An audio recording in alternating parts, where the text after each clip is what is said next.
Shalom semuanya, good morning. Selamat datang kembali lagi di kebaktian New Beginning Church.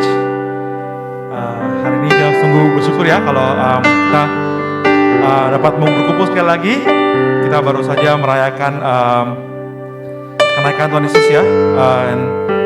Dan kita diingatkan bahwa this week is the week, minggu inilah minggu yang kita mengingatkan atas Pentakosta ya, keturunan Roh Kudus para murid-murid Tuhan Yesus. So today, just want to remind ourselves that we want to rely fully on the Holy Spirit. Amen. That the Holy Spirit is always with us. Roh Kudus selalu bersama kita semua di mana kita berada, di situasi apapun juga. Roh Tuhan yang sudah diberikan kepada kami semua itu Roh Kudus selalu bersama dengan kita semua. Amen. Di mana kita berada selalu ada Roh Kudus Tuhan yang selalu menjaga hati kita, menjaga kita selama dan selalu memberikan kita kekuatan, memberikan kita kekuatan yang ilahi yang kadang kita menghadapi situasi yang kita tidak mampu, tapi Roh Kudus menguatkan kami semua. Thank you Lord Jesus, terima kasih Yesus. Hari ini Bapa, kami sekali lagi Tuhan mengucap syukur Tuhan atas kasih setiamu ya Bapa. Terutama Tuhan, Kau sudah memberikan Roh-Mu ya Tuhan dalam hidup kami semua Tuhan. Kau sendiri Tuhan yang memenuhi hidup kami dengan Roh-Mu yang kudus ya Tuhan. Biar Roh Kudus ini Tuhan menjadi pendamping kami semua Tuhan, menjadi kekuatan kami terus Tuhan di mana kami berada ya Bapa. Saat kami dalam tantangan Tuhan, saat kami dalam pencobaan ya Tuhan, saat kami dalam situasi Tuhan yang kami tidak mampu ya Bapa, selalu Roh Kudus-Mu Tuhan menguatkan kami Tuhan. Biar Roh Kudus-Mu Tuhan yang menjaga kami, yang meng-guide kami Tuhan, supaya kami dapat Tuhan hikmat dari Engkau Tuhan, kuasa dari-Mu ya Bapa. Biar Roh-Mu Tuhan terus mengalir tempat ini ya Tuhan. Kami sungguh bersyukur ya Bapa. Kami hari ini juga akan mengambil dalam perjamuan kudus Tuhan. Biarlah kami siapkan hati kami Tuhan untuk menerima Tuhan kasih-Mu ya Bapa melalui perjamuan kudus ya Tuhan. Kami ingin mengingatkan Tuhan korban-Mu ya Bapa, korban-Mu ya Yesus di kayu salib Tuhan. Kami sungguh bersyukur Tuhan. Terima kasih Yesus.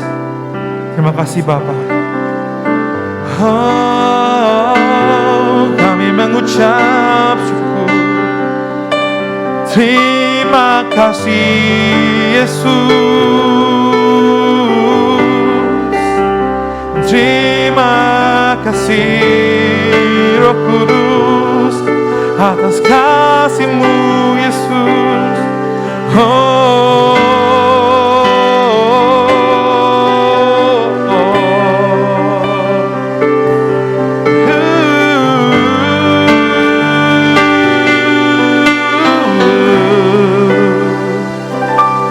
Yesus.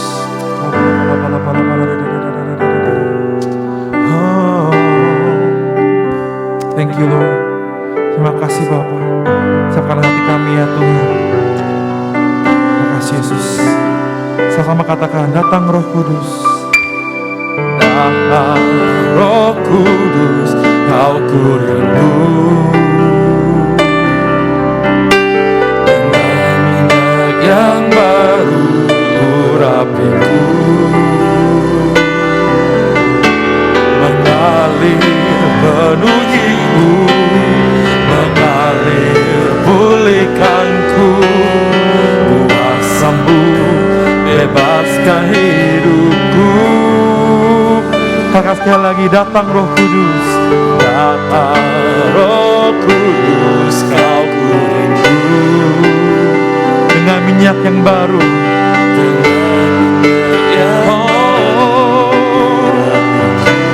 mengalir Yesus, mengalir pulihkan kami. Kuasa-Mu bebaskan hidupku. Satu yang ku rindu, bersekutu dengan-Mu. Bawaku lebih lagi tinggal di dalam-Mu, nikmati hadirat-Mu. Jamalah Tuhan. Kuasa-Mu mengubah hidupku.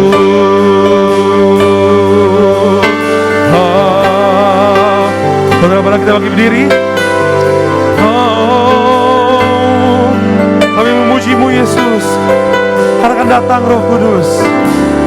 Datang Roh Kudus, Kau ku rindu. Dengan minyak yang baru, urapi kami Yesus. Mengalir penuhiku. Oh, pulihkan kami. Bebaskan hidupku. Datang Roh Kudus. Datang Roh Kudus, Kau ku rindu. Yes Lord. Dengan minyak yang baru, urapiku. Biar Roh-Mu mengalir Yesus. Mengalir penuhiku. Pulihkan kami. Pulihkanku. Kuasa-Mu bebaskan hidupku. Satu yang ku rindu, bersekutu denganmu. Bawaku lebih lagi tinggal di dalam-Mu.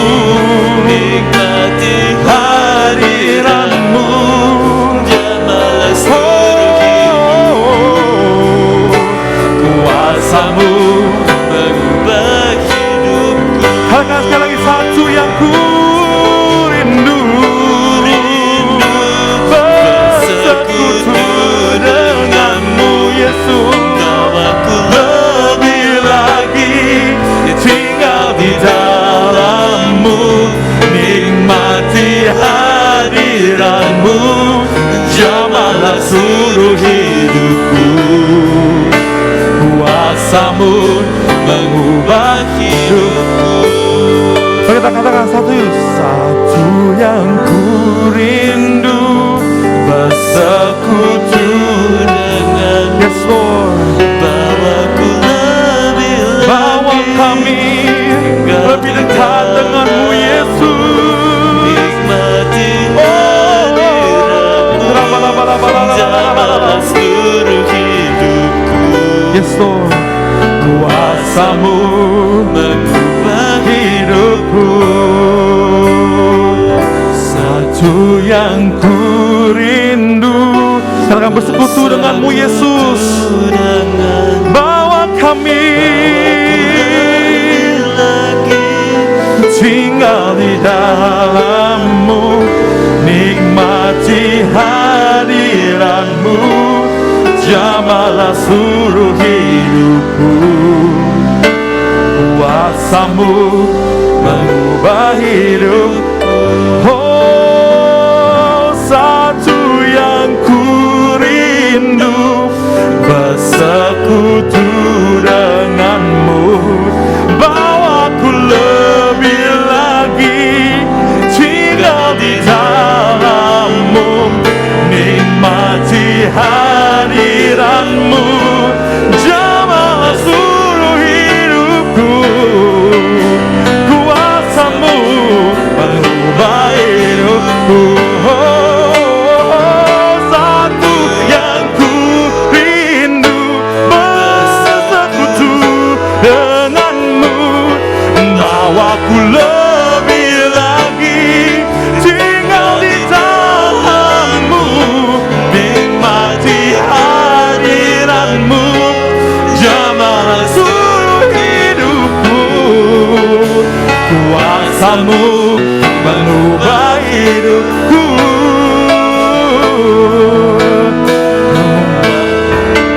Mengubah hidupku. Kuasa-Mu mengubah hidupku. Katakan kuasa-Mu. Kuasa-Mu mengubah hidupku.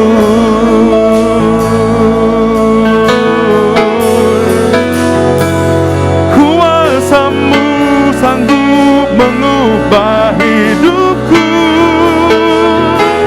Kuasa-Mu sanggup memulihkan kami Yesus. Kuasa-Mu sanggup menyembuhkan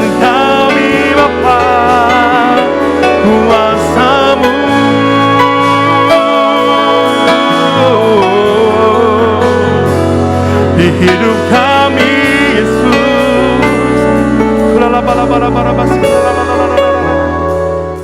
Baik, selamat pagi saudara, selamat beribadah dalam rumah Tuhan. Welcome to all of you untuk pada pagi ini untuk beribadah bersama-sama.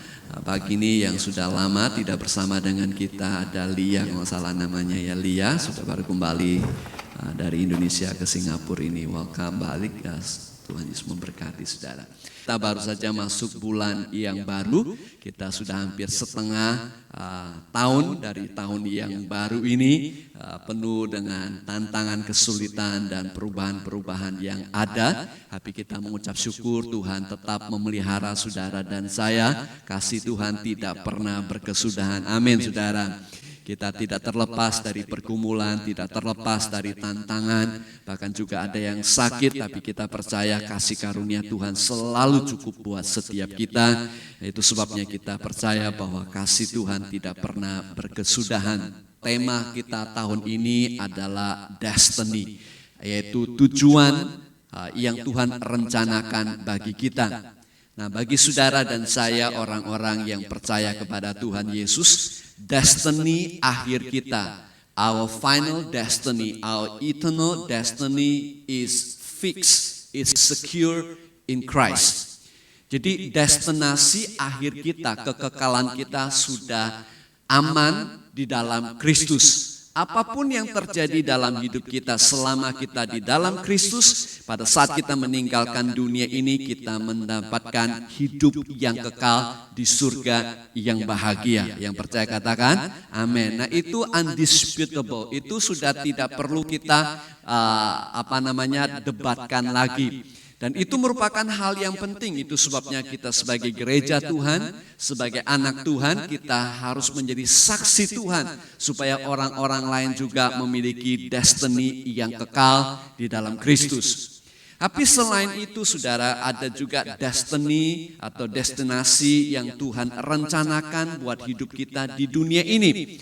Tuhan punya rencana bagi karier kita, Tuhan punya rencana bagi keluarga kita, Tuhan punya rencana yang sangat besar dalam hidup kita di muka bumi ini.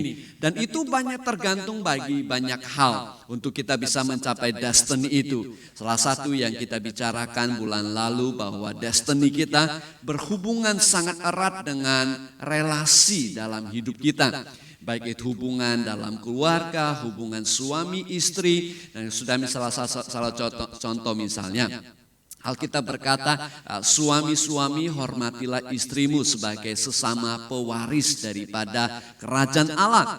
Apabila sebagai suami tidak memperlakukan istri dengan baik, tidak menghormati mereka sebagai sesama pewaris, Alkitab berkata kepada kita, suami doanya bisa terhalang. Dengan kata lain, apa yang kita ingin capai dalam hidup ini bisa terhalang, bisa banyak tantangan yang tidak semestinya kita lewati. Tetapi saudara dan saya sebagai anak Tuhan, kita diingatkan betapa pentingnya hubungan suami dan istri. Demikian juga dalam rumah tangga. Firman Tuhan berkata bahwa berbahagialah atau bersukacitalah, betapa indahnya yang baiknya apabila saudara tinggal bersama dengan rukun. Apabila ada kerukunan dalam keluarga, Alkitab berkata kesanalah Tuhan memerintahkan berkat dan kehidupan.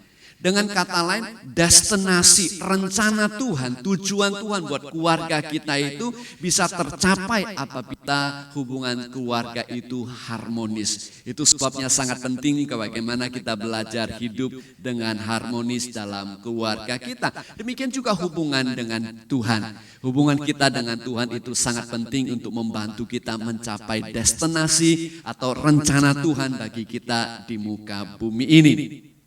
Nah, hari ini saudara dan sepanjang bulan ini dan bulan yang akan datang, kita akan pelajari satu tema yang lain dalam khotbah kita. Judul atau tema renungan firman Tuhan dalam bulan ini dan bulan depan adalah proses itu penting. Katakan sama-sama dengan saya, proses itu penting. 2, 3. Proses itu penting. Dengan kata lain saudara, dari sini kita mencapai destiny, tujuan yang Allah rencanakan bagi kita. Tidak hanya mencapai destiny itu penting, tetapi proses itu juga penting. Perjalanan kita itu juga penting. Apabila perjalanan yang kita jalani ini tidak kita jalani dengan baik, kita bisa berhenti di tengah jalan, kita bisa menjadi malas di tengah jalan, kita bisa menjadi putus asa di tengah jalan. Itu sebabnya proses itu sangat penting. Katakan apa saudara? Proses itu penting. Mungkin saudara pernah ingat, saya pernah cerita ada seorang pendeta atau hamba Tuhan yang pergi ke Israel itu banyak sekali. Berkali-kali saudara dia temenin jemaatnya, dia bawa jemaatnya. Dia ke Israel itu sudah tidak terhitung. Nah saya baru satu kali ke Israel, perjalanan tuh lihat tempat Yesus dilahirkan katanya saudara ya. Karena tempat itu sudah melalui perang, melalui banyak gempa bumi segala macam sehingga sudah tertimbun, bahkan bait Allah pun juga sudah tertimbun, harus digali lagi. Jadi tempat-tempat yang kita kunjungin katanya tempat lahirnya Yesus, katanya tempat kenaikan Tuhan Yesus. Kita nggak tahu persis apakah tempat itu iya atau tidak, tetapi kira-kira untuk memori saja saudara, kenangan saja. Jadi saudara, ini ada hamba Tuhan saya tanya dalam perjalanan bersama dengan ke Israel. Saya katakan, Pak, apa Bapak tidak bosan? Apa Bapak tidak capek? Karena perjalanan pesawatnya saja sudah begitu jauh dan lama saudara. Aduh rasanya saudara sudah cuma tempat duduknya cuma segitu saja. Jalannya cuma segitu saja. Tidak bisa kemana-mana saudara. Dan ini saudara merupakan perjalanan yang sangat jauh. Saya tanya, Pak, kok nggak capek? Kok nggak bosan? Dia katakan begini, Pak Stephen, setiap kali saya pergi ke sana, saya selalu belajar menikmati perjalanannya. Nah itu kuncinya bagi dia saudara. Demikian juga dengan hidup kita. Untuk kita belajar menikmati prosesnya dan menjalani proses itu dengan baik, maka bukan saja kita bahagia mencapai destiny kita, tapi dalam perjalanan ini kita juga penuh dengan sukacita dari Allah. Itu sangat penting. Tidak sekedar kita punya keluarga yang baik, tapi dalam proses itu juga sangat penting. Katakan sekali lagi, proses itu sangat penting. 2, 3. Proses itu sangat penting. Nah mungkin saudara pernah mendengar istilah, saudara mungkin pernah mendengar istilah bahasa Inggris, the end justifies the mean. Artinya yang penting hasilnya. Caranya itu tidak penting. Caranya itu mau pakai yang jelek atau tidak jelek, baik tidak penting. Yang penting capai destiny-nya, akhirnya. Maksudnya begini, kalau orang ingin kaya, berapa di antara saudara ingin jadi orang kaya? Coba angkat tangan. Nggak ada. Cuman istri saya, puji Tuhan istri saya masih mau saudara. Dan kita ingin mungkin banyak uang, atau paling nggak pertanyaan begini saja. Siapa di sini yang pengen uangnya lebih banyak dari hari ini? Coba angkat tangan. Ya semua, hampir semua ya, mau ya. Nah, bagi kita saudara untuk bisa mendapatkan uang yang lebih banyak, ya kita bekerja keras atau mungkin kita investasi dengan baik, kita cari bisnis yang lain mungkin saudara ya, supaya dapat uang yang lebih banyak, dan itu sesuatu yang baik. Tapi ada orang pingin kaya, uang lebih banyak, mereka nggak peduli caranya, korupsi juga iya, nipu juga iya. Kan di Singapura ini kan banyak orang tertipu uangnya, betul nggak saudara? Berjuta-juta dolar saudara, belum sampai akhir tahun dia sudah berjuta dolar orang kehilangan uang karena ditipu di internet dan segala macam. Nah saudara, kalau kita sebagai orang percaya ingin lebih kaya, ingin diberkati Tuhan, itu sesuatu yang baik. Tapi bagi kita caranya itu juga sangat penting. Tidak hanya sekedar kaya, tidak hanya sekedar uang lebih banyak, tapi cara yang sesuai dengan kehendak Tuhan itu juga penting. Yang percaya katakan amin. Nah itu sebabnya saudara, bagi Tuhan the end don't justify the means. Dengan kata lain, kalau kita diberkati, dalam kata lain kita kalau berhasil sekalipun, tidak menandakan bahwa kita itu diberkati Tuhan. Seseorang yang kaya raya sekalipun tidak berarti orang itu hidupnya berkenan kepada Tuhan. Saudara mengerti maksud saya? Seseorang yang berhasil sekalipun dalam hidupnya tidak berarti orang itu berkenan hidupnya di hadapan Tuhan. Nah bagi kita di hadapan Tuhan, yang lebih penting adalah hidupnya berkenan di hadapan Tuhan. Dan juga Tuhan memimpin kita untuk mencapai destiny kita. Bukan tujuan Tuhan untuk memiskinkan kita. Bukan tujuan Tuhan untuk membuat kita menderita. Bukan tujuan Tuhan buat kita di scam atau ditipu. Bukan tujuan Tuhan itu, sudah. Tujuan Tuhan untuk memberkati kita. Tetapi prosesnya itu juga sangat penting. Katakan sekali lagi, prosesnya itu sangat penting. Jadi jangan pakai segala cara. Yang penting banyak duit, yang penting lebih kaya, yang penting dapat pasangan, yang penting dikenal orang, yang penting terkenal. Jangan, saudara. Bukan itu yang terpenting. Yang penting prosesnya itu juga penting. Amin, saudara. Nah, saudara, bagi firman Tuhan mengajarkan kepada kita bahwa ada dua cara kita menangani hidup ini, melewati proses hidup ini. Salah satu proses yang disebut Alkitab adalah memenuhi keinginan daging. Dan cara yang kedua dalam melalui proses adalah memenuhi keinginan Roh Kudus. Istilah Alkitab begini, saudara, di dalam kitab Galatia pasal yang kelima, saya bacakan untuk Anda sambil saudara mendengarkan firman Tuhan ini, atau kalau saudara misalnya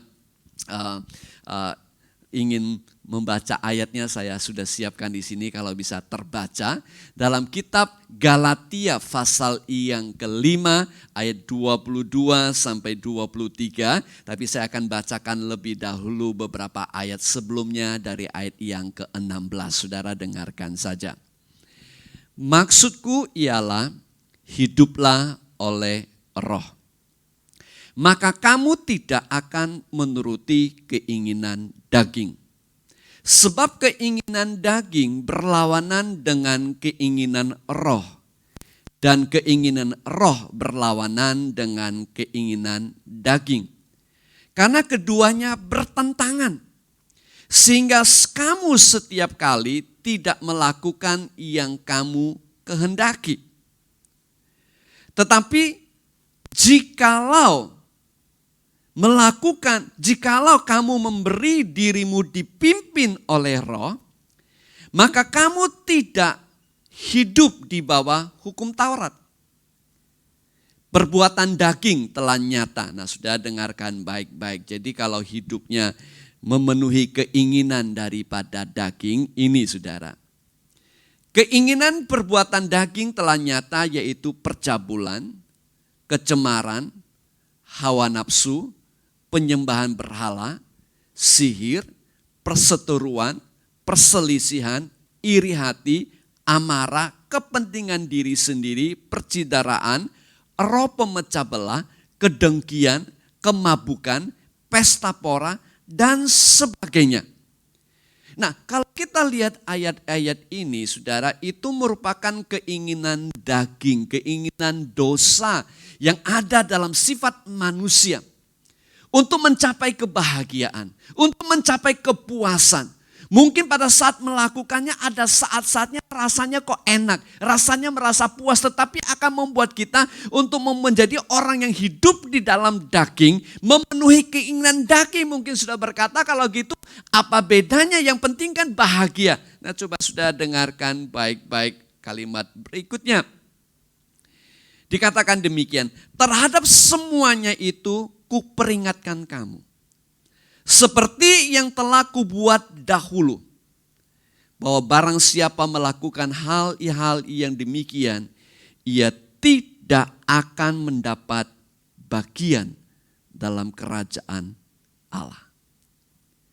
Kelihatannya sama-sama mendapatkan kebahagiaan.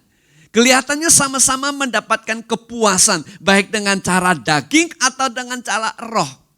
Tetapi Alkitab mengatakan kepada kita, sekalipun orang bisa berhasil dalam hidupnya, sekalipun orang bisa mencapai kepuasan dalam hidupnya, tetapi orang yang dipimpin oleh roh lah yang akan mendapat bagian dalam kerajaan Allah. Itu sebabnya Alkitab mengatakan kepada kita harus dipimpin oleh roh. Kesimpulannya adalah bahwa orang yang berjalan atau hidup dengan daging, manusia yang dipimpin oleh sifat dosa, mereka tidak akan mewarisi kerajaan Allah. Mereka tidak akan mengalami karya Tuhan dalam hidup mereka. Mereka tidak akan melihat mujizat Allah dalam hidup mereka. Mereka tidak akan melihat campur tangan Allah dalam hidup mereka. Sebaliknya ketika kita meresponi dengan pimpinan daripada Roh Kudus dalam kehidupan kita, kita melalui proses sesuai dengan nilai dan kehendak Tuhan, maka kita akan mendapatkan bagian dan hidup di dalam bagian kerajaan Allah. Dan kita akan melihat campur tangan karya Tuhan di dalam perjalanan hidup kita. Dan kita akan merasakan betapa indahnya berjalan bersama dengan Tuhan. Dan kita akan bisa melihat Tuhan itu luar biasa baiknya. Di tengah-tengah pergumulan tantangan pun kita melihat campur tangan Tuhan di dalam kehidupan kita. Seperti yang dialami oleh gereja kita, saudara. Hanya sebagai kesaksian, bukan sebagai suatu kesombongan. Di 2 tahun terakhir ini pandemik, banyak sekali pergumulan tantangan. Jemaatnya juga tidak sebanyak waktu sebelum pandemik. Tetapi saudara, sebelum pandemik kita mengalami kekurangan atau defisit gereja kita. Selama 2 tahun ini kita mengalami surplus uang gereja kita. Itu campur tangan Tuhan. Di tengah-tengah pergumulan, di tengah-tengah kesulitan dunia ini. Tapi justru Tuhan mencampur tangan, Tuhan memberkati, Tuhan memperlihatkan. Kalau kita tidak bergantung kepada dunia, kita tidak bergantung pada manusia, kita tidak bergantung pada situasi. Tapi kalau kita bergantung kepada Allah, di dalam proses sekalipun Tuhan sanggup memelihara dan mencukupi kita. Bahkan memberkati kita dengan berlimpah-limpah. Yang percaya katakan, amin. Nah, itu sebabnya firman Tuhan mengajarkan kepada kita untuk hidup dipimpin oleh Roh. Nah, coba kita perhatikan Galatia pasal yang kelima. Kalau saudara bisa, saudara baca bersama-sama dengan saya. Galatia pasal yang kelima ayat 22. Kita baca ya. 2, 3. Tetapi buah Roh ialah kasih, sukacita, damai sejahtera, kesabaran, kemurahan, kebaikan, kesetiaan, kelemah lembutan, penguasaan diri. Tidak ada hukum yang menentang hal-hal itu. Barang siapa menjadi milik Kristus Yesus, ia telah menyalibkan daging dengan segala hawa nafsu dan keinginannya. Jikalau kita hidup oleh Roh, baiklah kita hidup kita juga dipimpin oleh Roh. Kalimat yang terakhir ayat 25 kita baca sama-sama sekali lagi. Jikalau kita hidup oleh Roh, baiklah hidup kita juga dipimpin oleh Roh. Nah, untuk supaya kita bisa melalui proses itu dengan baik, yang pertama firman Tuhan ajarkan kepada kita, kita harus bergantung kepada Roh Kudus. Kita harus apa, saudara? Bergantung kepada Roh Kudus. Nah, apabila ada saat di mana Anda merasa untuk mencapai destiny, untuk hidup sesuai kehendak Allah, untuk mencapai keberhasilan, cita-cita dan impian dalam hidup Anda, dan Anda merasa ada kalanya sangat sulit, bahkan kelihatannya tidak mungkin. Karena mungkin Anda pernah menjadi korban ditipu dan Anda merasa kok kalau nggak nipu kok nggak bisa berhasil. Teman Anda nipu kok berhasil, Anda tidak menipu kok belum berhasil. Rasanya sudah seolah-olah untuk hidup benar sesuai dengan firman Tuhan kelihatannya sangat mustahil. Nah, saudara, Anda tidak sendirian. Rasanya dalam hidup ini penuh pergumulan ada kalanya.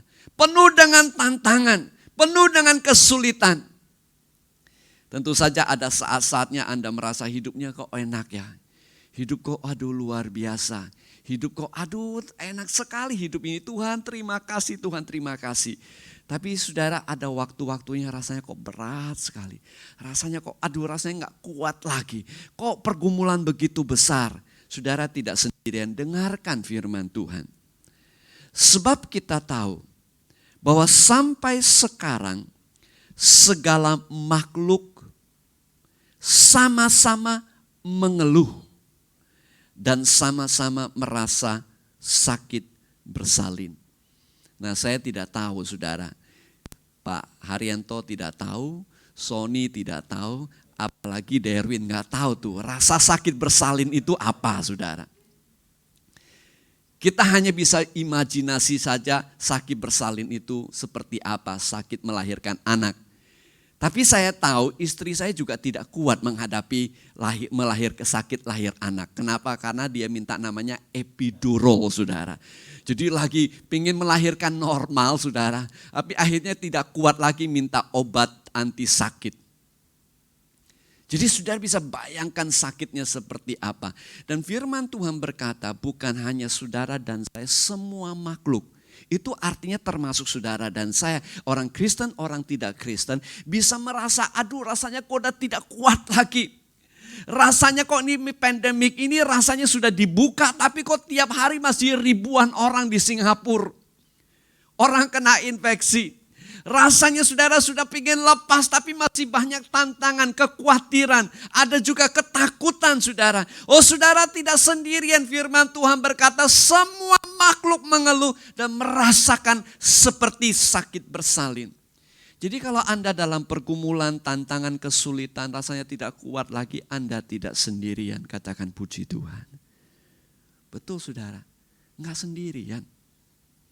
Kadang-kadang kita lihat kok hidupnya enak ya. Kelihatannya saja.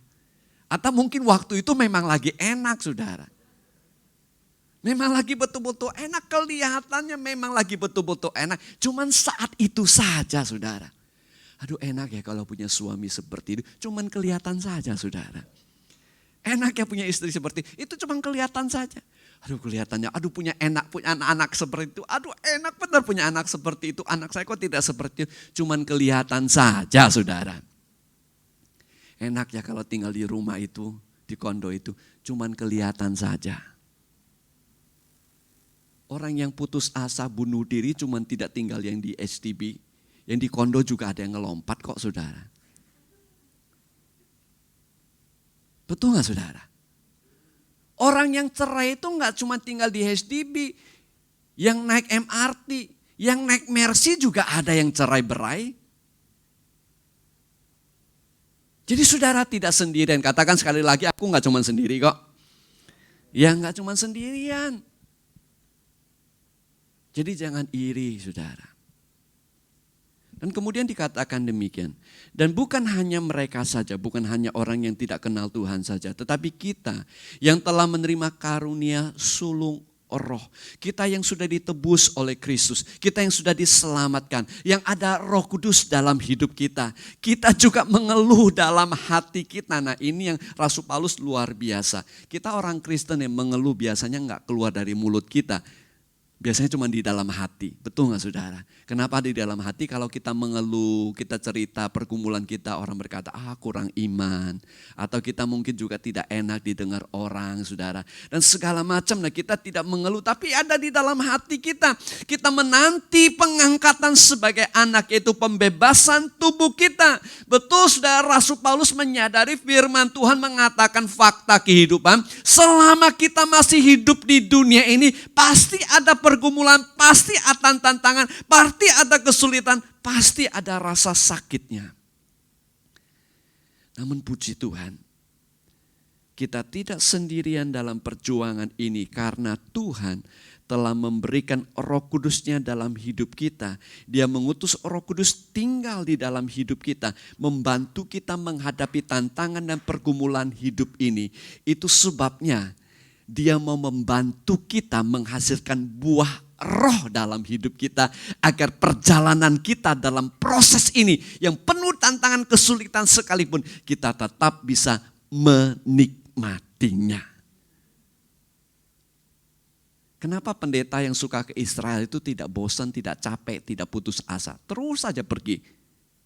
Karena dia menikmati perjalanannya. Kita juga sama. Menghadapi keluhan, tantangan, kesulitan, pergumulan hidup ini. Kalau kita bisa menikmati prosesnya, maka kita akan bisa mencapai apa yang Tuhan kehendaki dalam kehidupan kita. Nah saudara, Roh Kudus itu sebabnya tinggal dalam hidup kita. Ada seorang hamba Tuhan menulis demikian, namanya John Bevere. Dia tulis mengenai Roh Kudus. Dia katakan, tanpa Roh Kudus, kekristenan menjadi kering. Tanpa Roh Kudus, kekristenan kita menjadi monoton, bahkan mungkin duniawi. Cara hidup kita selalu cara dunia. Tanpa Roh Kudus, jerih payah kita terkuras dan kita kelelahan dalam usaha kita.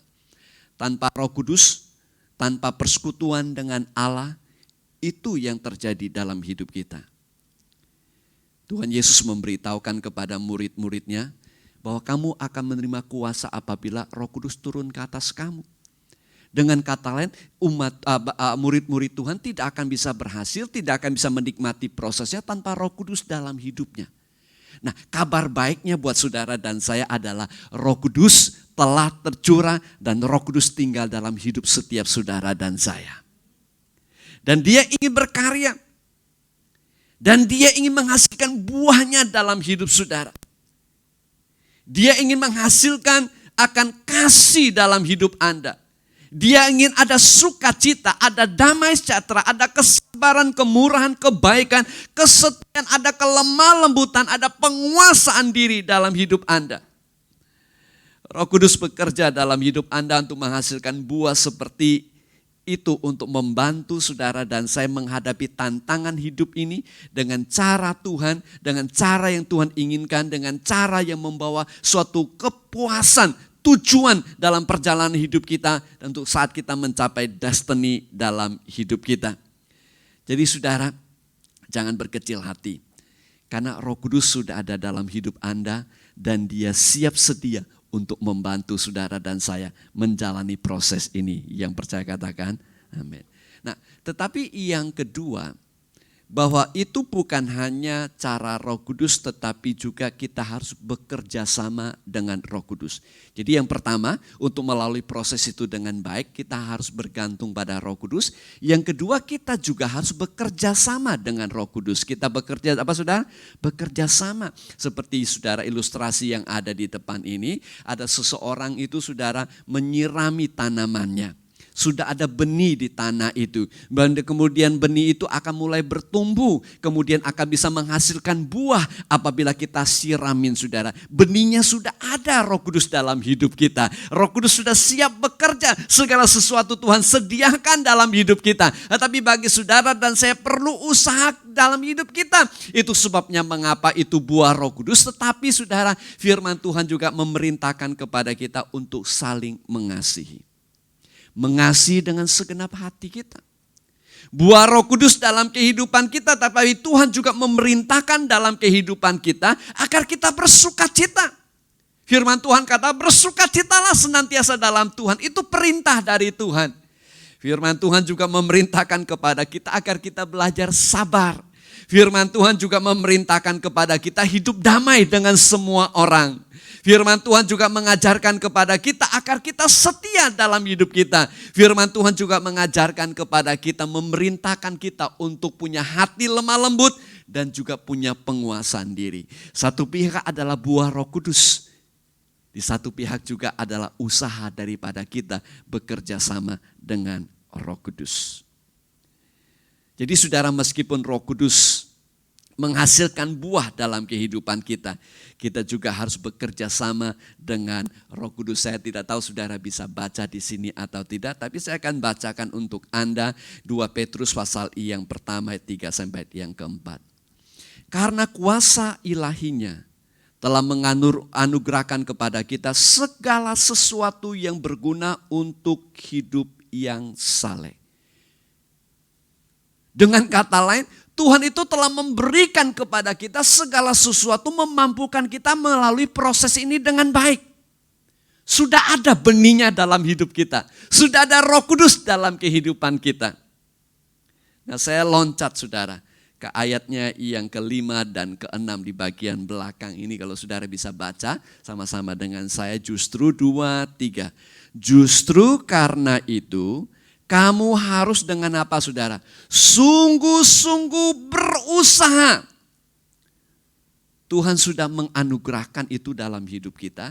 Tapi kita juga dituntut untuk sungguh-sungguh berusaha. Sungguh-sungguh berusaha itu apa saudara? Artinya kita itu harus dengan segenap hati. Segenap kekuatan. Tidak bisa hanya ya kalau bisa datang ya datang, nggak datang ya nggak datang. Itu bukan sungguh-sungguh saudara. Ya kalau ke gereja yang rasanya mau ke gereja ya gue ke gereja. Rasanya gak mau ke gereja ya gue gak ke gereja lah. Kalau gue bisa bangun ya gue ke gereja. Gak bisa bangun gue gak ke gereja. Itu bukan sungguh-sungguh saudara.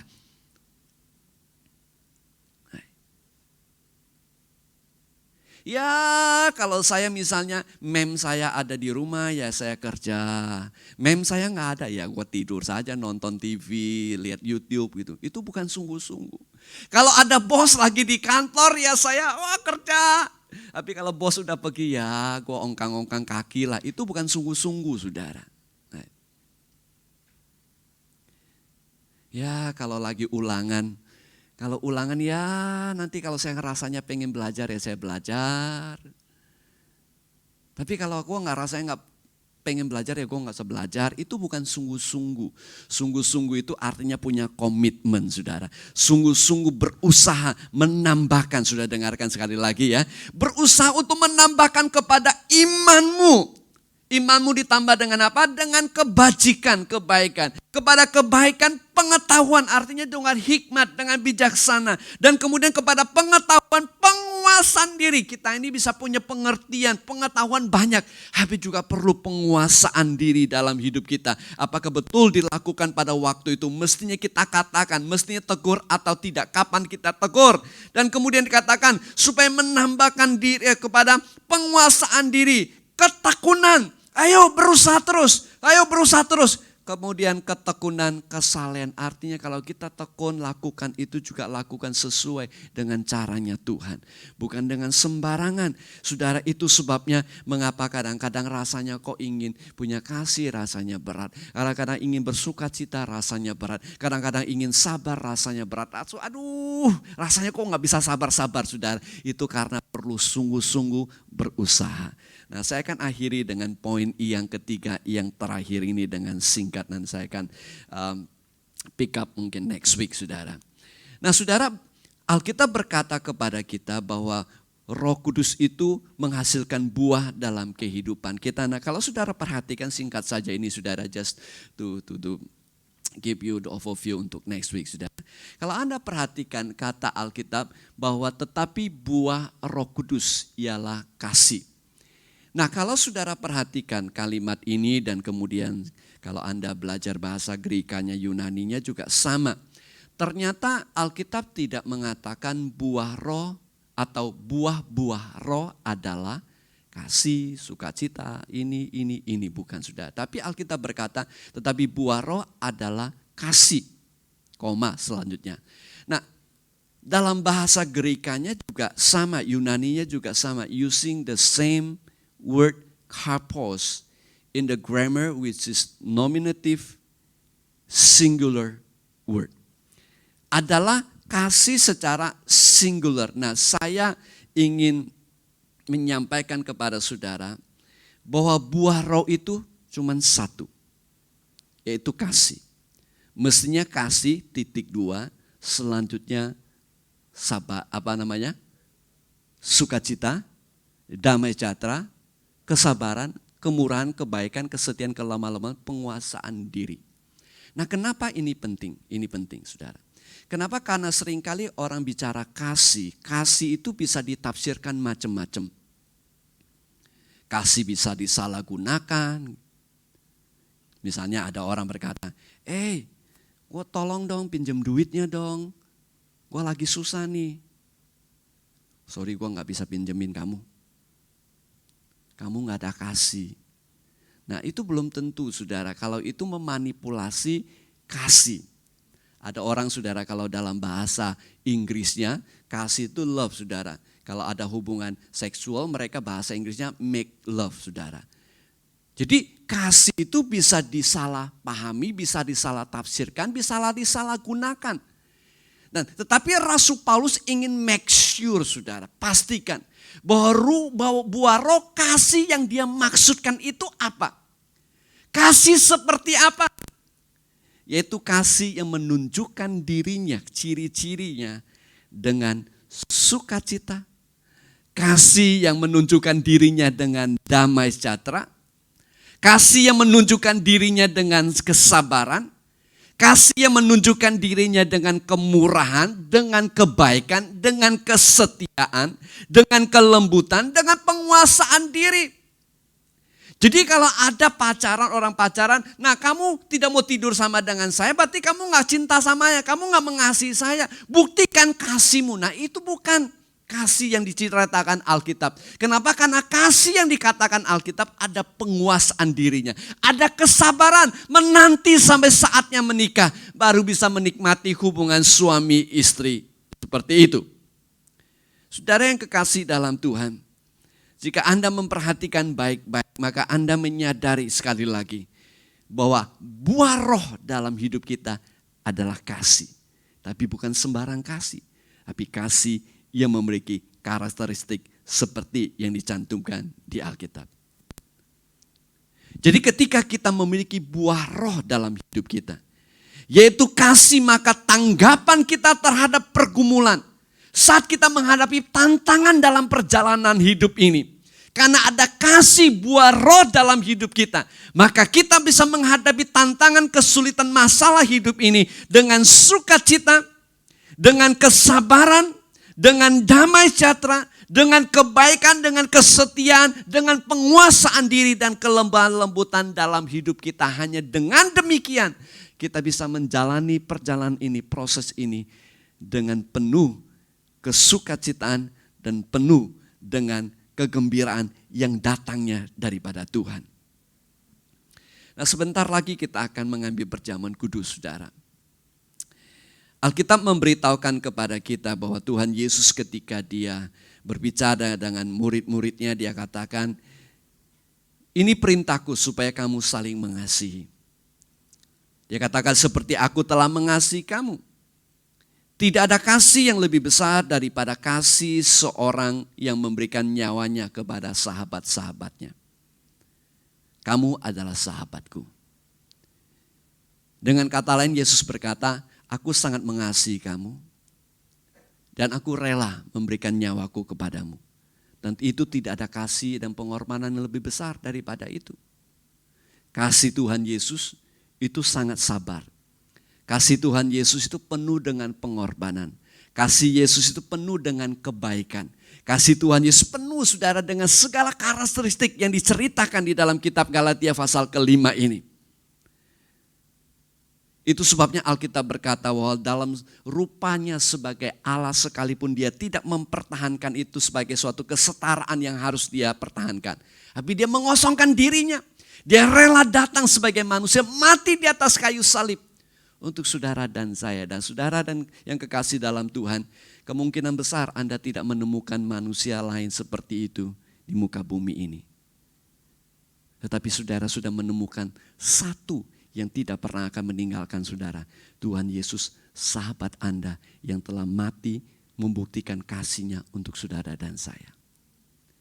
Dia sudah berkorban mengasihi kita bukan karena kita baik. Kan kalau kita punya teman ya saudara, aduh baik benar teman saya itu. Biasanya karena kita sudah berbuat baik kepada dia. Kalau dia berbuat baik kepada kita berbuat lebih baik lagi biasanya. Kalau dia suka memberi kepada kita berusaha memberi kepada dia. Kalau dia menolong kita berusaha menolong dia. Saudara yang bekerja di keluarga-keluarga. Kalau mem Anda itu baik, saudara merasa kerjanya lebih baik atau tidak? Bekerja lebih baik. Tapi kalau memnya jahat, sebisa mungkin tidak bekerja dengan baik. Betul gak saudara? Itu sifat manusia.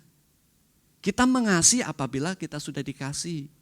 Kita baik kalau kita sudah dibaikin. Tapi Tuhan Yesus tidak demikian. Sekalipun kita tidak baik, sekalipun kita tidak selalu mengasihi, dia telah mati buat saudara dan saya. Karena dia sangat mengasihi kita. Dan kasih itulah yang memampukan kita melalui proses ini mencapai destiny kita, bahkan sampai kepada kekekalan. Yang percaya katakan, amin. Mari kita bangkit berdiri bersama-sama. Kita akan persiapkan hati kita untuk mengambil perjamuan kudus pada pagi ini. Dan kita akan berdoa bersama-sama dan kita akan minta saudara Sony dan Esther untuk membagikan perjamuan kudus ini. Tuhan, terima kasih buat kesempatan kami beribadah kepada Tuhan. Berkati firman Tuhan, matraikan dalam hidup kami. Dan demikian juga untuk perjamuan kudus pada pagi ini. Berkati roti dan anggur ini Tuhan. tubuh Yesus, darah Yesus yang telah dikorbankan bagi kami. Pada pagi ini biarlah setiap kami menyadari betapa Engkau mengasihi kami.